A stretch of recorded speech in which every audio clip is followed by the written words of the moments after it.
Hello दोस्तों, हर topic को हमने लाइन टू लाइन समझा था विद एग्जांपल के साथ। लेकिन आज के इस टॉपिक में हम ये समझेंगे कि इंटरव्यू में क्वेश्चंस कैसे पूछे जाते हैं और इनमें से कौन से क्वेश्चन आने वाले हैं, और हर टॉपिक आपके रिवीजन बन जाएंगे। अगर आपको कुछ भी कंफ्यूजन हुआ तो भी इस वीडियो के साथ आपका कंफ्यूजन मिट जाएगा। तो फर्स्ट हम समझते हैं प्रोटोटाइप का है। What is prototype in JS? JS एक प्रोटोटाइप बेस्ड लैंग्वेज है। इसका मतलब ये है कि जेएस में ऑब्जेक्ट्स डायरेक्टली दूसरे ऑब्जेक्ट से प्रॉपर्टीज और मेथड्स इनहेरिट करती है, क्लासेस से नहीं, इंटरनली। जब भी जेएस में कोई ऑब्जेक्ट बनता है, यूजर इंटरफेस ऑब्जेक्ट के साथ एक हिडन इंटरनल रेफरेंस अटैच होता है। इस रेफरेंस को प्रोटोटाइप कहा जाता है। अगर ऑब्जेक्ट के अंदर कोई मेथड प्रॉपर्टी नहीं मिलती तो जावास्क्रिप्ट ऑब्जेक्ट की प्रोटोटाइप में चेक करता है। अगर वहां भी नहीं मिले तो प्रोटोटाइप के प्रोटोटाइप में चेक करता है। यही प्रोसेस प्रोटोटाइप चेन कहलाता है। इस मेथड्स एक ही जगह स्टोर होते हैं और मेमोरी वेस्ट नहीं होती। परफॉर्मेंस बेटर होता है विथ हेल्प ऑफ प्रोटोटाइप। तो ये था हमारा prototype. Now we see what is classes. JavaScript class क्या रियल क्लास होती है? नहीं, जावास्क्रिप्ट क्लास रियल क्लास नहीं होती। जावास्क्रिप्ट की class real classical OOPs class नहीं होती जैसे जावा सी प्लस प्लस में होता है।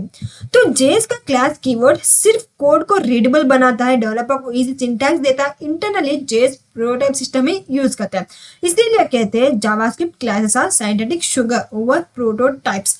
सो हियर देखिए, what are methods shared between objects? Methods are stored in prototype, not copied into each object. All instance share the same method saving memory. Is JavaScript class the same as class ops class? जैसे कि नहीं, JavaScript class और synthetic sugar over the prototype system. एक same class जावा और C plus plus की तरह class नहीं बनती, ये प्रोटोटाइप का एक नाम है। तो व्हाट डज एक्सटेंस टू?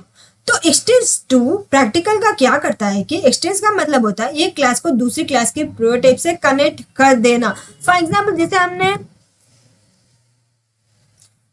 जैसे हमने कनेक्ट किया था, जैसे हमने एक क्लास ऑलरेडी बनाया था डॉग, और उसको कनेक्ट करना एक्सटेंस।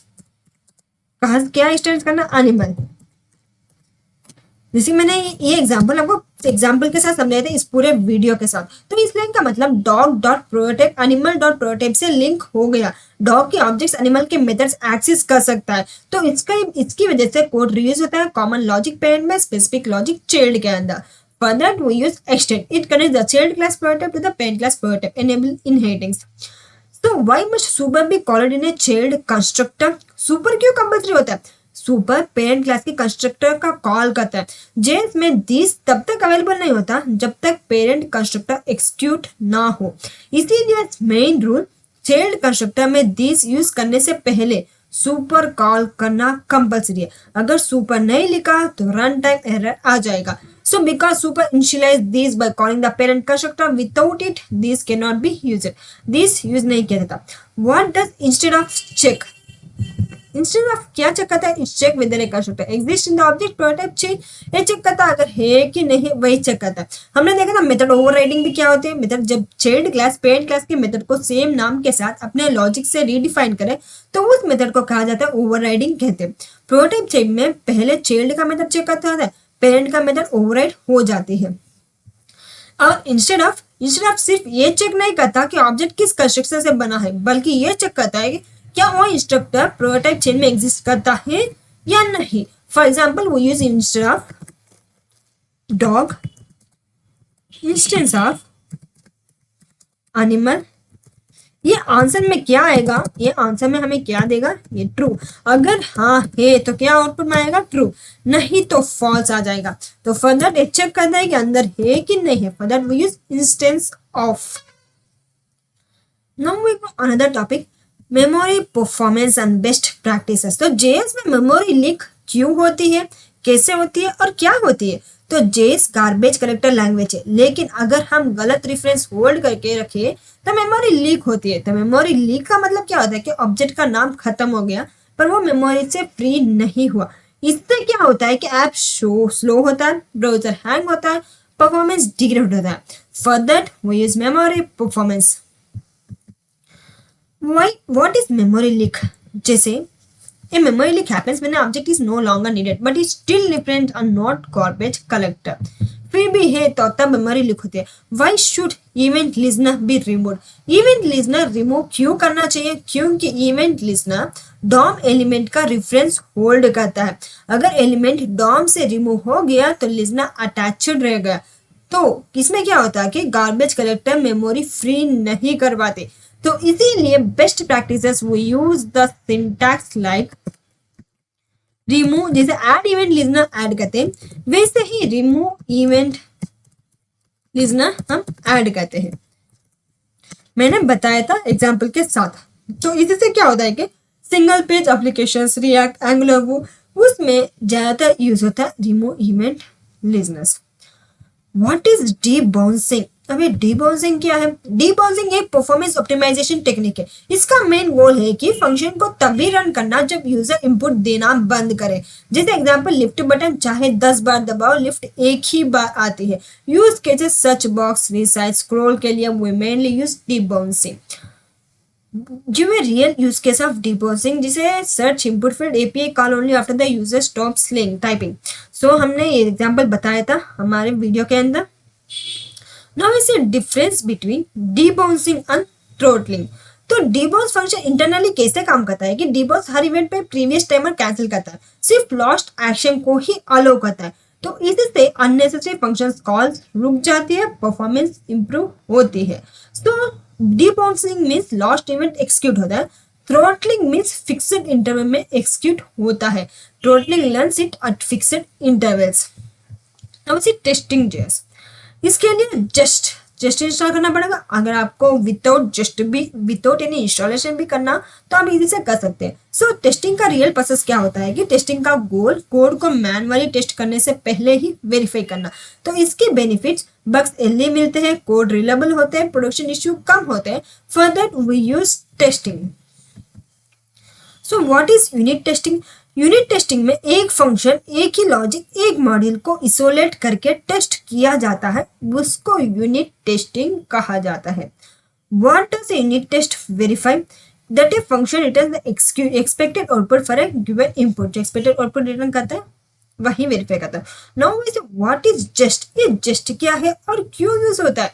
जस्ट एक कंप्लीट टेस्टिंग सॉल्यूशन है. Test run, session library, mocking support, इसीलिए बिगिनर्स और प्रोफेशनल दोनों के लिए बेस्ट है Jest. A JS testing framework that runs test and provides assertion on mocks. For that we use just. Now we see what is an assertion. अब ये assertion कहाँ से आया? ये क्या होता है? assertion क्या होता है कि इसका मतलब एक्सपेक्टेड रिजल्ट डिफाइन करना. अगर रिजल्ट मैच हो तो टेस्ट पास करके आउटपुट आएगा, नहीं हुआ तो test fail. For that we use assertion.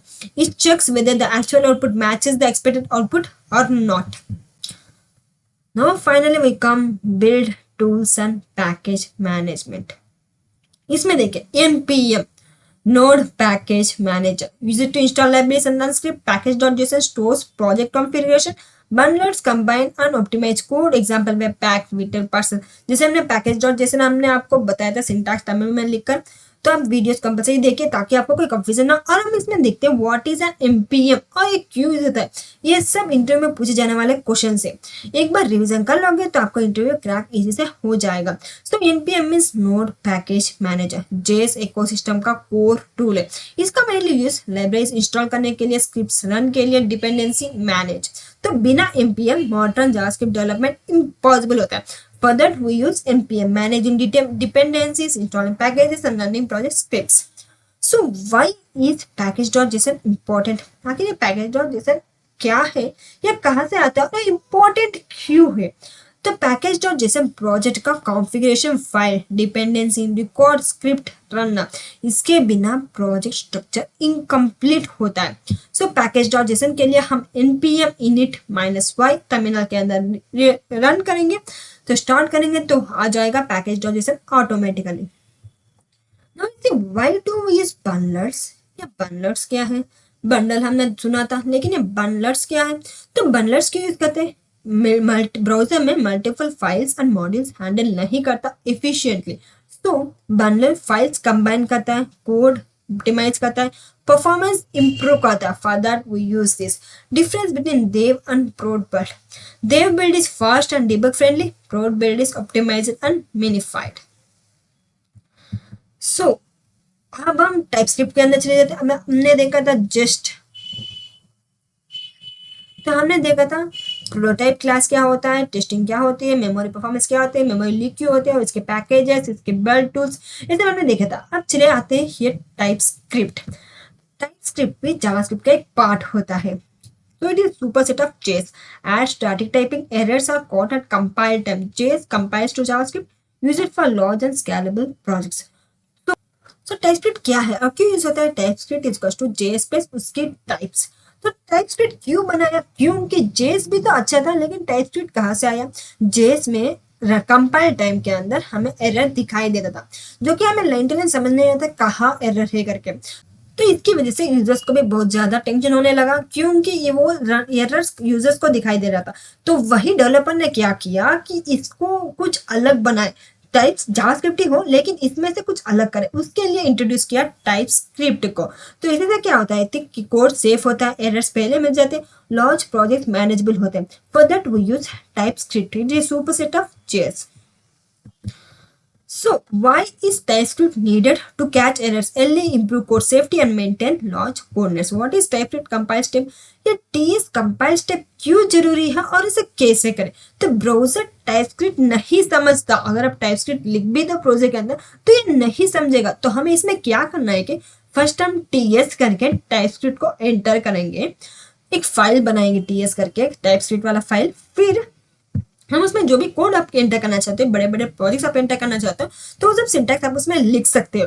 उसके बाद आपको जावास्क्रिप्ट के अंदर चेंज करना है। For that we use TSC use करके हम उस फाइल का नाम लिखकर हम अगर एंटर करेंगे तो ये ऑटोमेटिकली जावास्क्रिप्ट फाइल के अंदर हो जाएगी। तो जावास्क्रिप्ट की मदद से हम ब्राउजर में रन कर सकते हैं। तो कंपाइल स्टेप बिना आप चैलेंज ही नहीं कर पाओगे। What is different between any and strict typer? Any disables type checking, strict enforces full type safety. यानी डिसेबल करता है टाइप चेकिंग को, वही स्ट्रिक्ट फुल टाइप सेफ्टी रखा जाता है। तो यानी टाइप सेफ्टी बंद करता है और रिस्की भी होता है। Strict full safety industry standard. तो JS class means prototype sugar, debounce means performance control, performance optimisation, unit test means logic verification, single logic verification, bundles means code optimisation, TypeScript means safe for JavaScript. तो क्या JS में class real है? नहीं, ये prototype sugar है। तो डीबॉन्स का use क्या है? इसका यूज परफॉर्मेंस इंप्रूव करने के लिए we mainly use debounce. Unit test verify क्या करता है? यूनिट टेस्ट में सिंगल यूनिट को वेरीफाई करता है। बंडल का नाम क्या है? ऑप्टिमाइज करने के लिए। टीएस ब्राउजर में चलता है कि नहीं? नहीं, टीएस कंपाइल होता है, ब्राउजर में रन नहीं करता। तो आज तुम जावास्क्रिप्ट सिर्फ लिख नहीं रहे हो, तुम प्रोडक्शन लेवल डेवलपर की तरह सोच रहे हो। अगर तुम प्रोटोटाइप समझ गए, परफॉर्मेंस ऑप्टिमाइजेशन कर ली और टाइपस्क्रिप्ट यूज करना सीख लिया, तुम इंडस्ट्री रेडी हो। तो यही था आज का टॉपिक। कल हम और भी इंटरेस्टिंग टॉपिक्स लाने वाले हैं। तब तक के लिए keep coding, keep running and keep practising.